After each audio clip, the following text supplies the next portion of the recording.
The elevator learned my name. I played the elevator game because I needed proof that something, anything, was wrong with my building. I'd just moved into Crestview Towers, a concrete high-rise that smelled like bleach and old carpet, where the rent was cheap for a reason.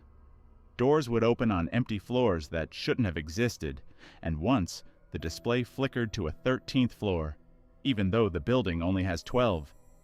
Then Mrs. Klein from 4B went missing. Her son told me the elevator knew her name, and a week later I found a note taped inside my car that simply said, "Don't let her in." That was enough for me.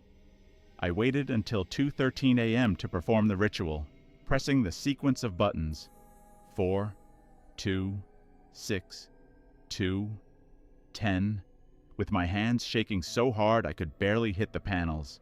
When I reached the 10th floor, the doors slid open with a wet sound, and she was standing there.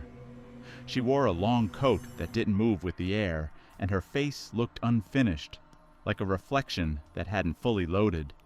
She stepped in, the air thickening with a smell like rotten flowers, and whispered my name, asking where I was going.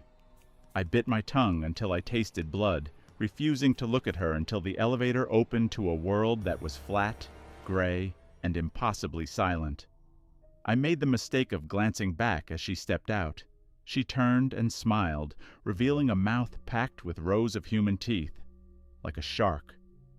The doors slammed, the elevator plunged, and I woke up back on my floor, but the world hasn't been right since.